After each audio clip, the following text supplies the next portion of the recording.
Well, folks, let's rewind to 2016. It was a year that would go down in history, not just for the political upheaval, but for the way it unfolded, surprising everyone. Remember that time a reality TV star decided to run for president, and everyone laughed? It seemed like a joke, a publicity stunt, something to boost ratings. Yeah, about that. Turns out, the joke was on us. Because Donald Trump, the self-proclaimed king of deals, managed to pull off the biggest deal of his life, winning the White House.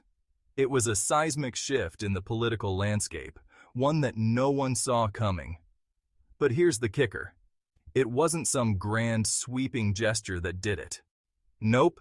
It was a series of tiny, calculated moves, like a chess grandmaster playing the long game. Each move was deliberate, each step meticulously planned. Trump's campaign wasn't built on traditional political strategies. It was unconventional, to say the least. He didn't follow the usual playbook. It was a masterclass in understanding the electorate's pulse, exploiting their anxieties, and feeding them bite-sized, easily digestible messages. He tapped into the fears and frustrations of the average voter, using social media as his megaphone. It was about connecting with the average Joe and Jane who felt ignored by the political elite. These were the people who felt left behind by globalization, who felt their voices weren't being heard. It was about making them feel seen, heard, and most importantly, understood. Trump spoke their language, addressed their concerns, and promised to bring change. And you know what? It worked, like a charm. His message resonated, his promises struck a chord, and his unorthodox approach paid off. Because in a world of carefully crafted political sound bites and staged photo ops, authenticity, or at least the appearance of it, can be a powerful weapon. People were tired of the same old political rhetoric, and Trump, with his unfiltered tweets and off-the-cuff remarks, seemed as real as it gets. He broke the mold, shattered expectations, and in doing so, changed the game of politics forever. So, the lesson here? Sometimes it's the small moves, the unexpected strategies, that can lead to the biggest victories. In the end, it's not always about playing by the rules, but about understanding the game and playing it better than anyone else. Now, let's peek behind the curtain and dissect the Trump campaign playbook. At the heart of it all was a simple yet effective strategy: target the right people with the right message at the right time. Sounds easy, right? Well, easier said than done. Trump's team understood that in this day and age, mass messaging was out and targeted messaging was in. They knew they couldn't win by appealing to everyone, so they focused on mobilizing their base and swaying undecided voters in key swing states. And boy, did they target. They used data analytics to identify potential voters, understand their concerns, and craft messages that resonated with their deepest fears and aspirations. They created different versions of the same ad, tailored to specific demographics and interests. They even used psychographic profiling to target people based on their personality traits. It was like having a direct line to the electorate's subconscious. Now let's talk about those swing states. You know, the ones that always seem to decide the election. These states are the battlegrounds where every vote can tip the scale. States like Pennsylvania, Michigan, Wisconsin, places where the race is always tight, and every vote counts. These states are often the focus of intense campaigning because their voters can swing either way. Trump knew he couldn't win without them. He understood the critical importance of these states in the electoral map. So, what did he do? He crafted a strategy that was laser-focused on winning over these key voters. He doubled down on his targeted approach.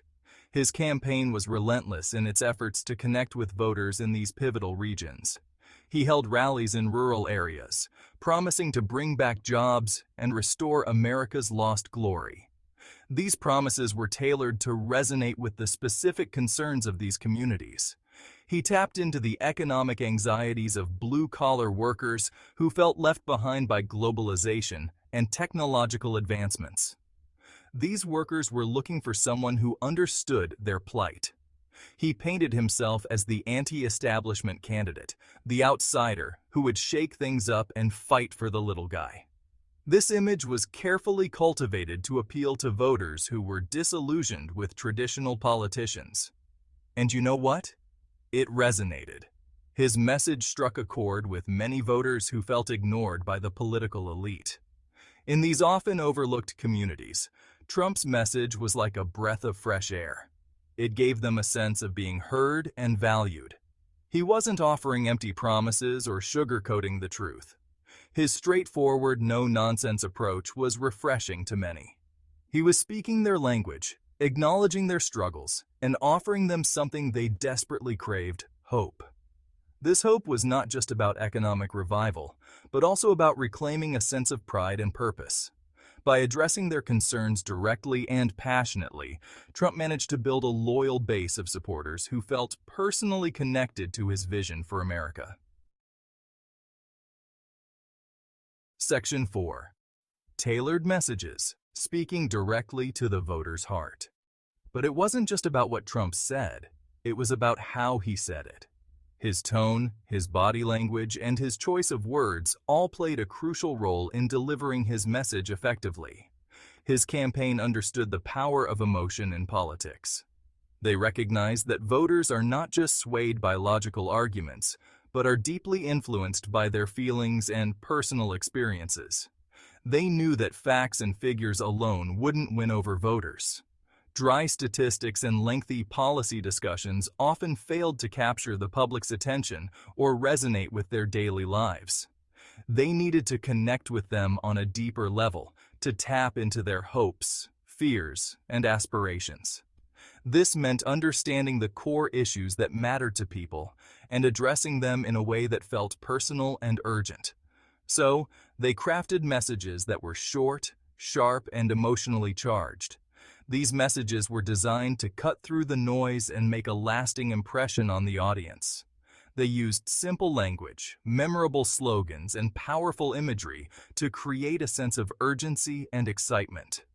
The goal was to make the message stick in the minds of voters long after they heard it. They appealed to people's sense of patriotism, their fear of the unknown, and their desire for change. By tapping into these deep-seated emotions, they were able to mobilize a broad base of support. They understood that in the age of social media, attention spans were short, and information overload was real. The challenge was to capture attention quickly and hold it long enough to convey the message. So, they kept their messages concise, impactful, and easily shareable. This approach ensured that their key points could be spread rapidly across various platforms. They turned complex policy issues into bite-sized, digestible soundbites that could be easily understood and shared online. This strategy not only simplified their message, but also made it more accessible to a wider audience. Section 5. Facebook's fingerprint micro-targeting in the digital age. And speaking of social media, let's talk about the elephant in the room: Facebook. Now, we all know Facebook is a powerful tool for connecting with friends and family. But in 2016, it also became a powerful weapon in the political arena. Trump's campaign recognized the platform's potential for micro-targeting voters. They used Facebook's sophisticated advertising platform to target specific demographics with laser-like precision. They created custom audiences based on users' interests, behaviors, and even their offline activities. They showed different ads to different people, depending on their political leanings, their concerns, and even their personality traits. They exploited Facebook's vast data trove to create a personalized campaign experience for each user, feeding them information that confirmed their existing biases and reinforced their support for Trump. Section 6. Pounding the pavement. The power of the ground game. Now, while social media played a crucial role in Trump's victory, it wasn't the only factor. Remember the good old-fashioned ground game?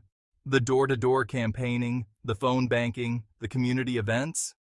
Yeah, that still mattered. Trump's campaign understood that personal connections mattered. They knew that sometimes all it takes to sway a voter is a friendly face, a listening ear, and a genuine conversation. So, they mobilized an army of volunteers to spread their message at the grassroots level. They knocked on doors, made phone calls, and organized rallies in key swing states. They talked to voters about their concerns, listened to their stories, and addressed their questions. They built relationships, earned trust, and persuaded undecided voters one conversation at a time.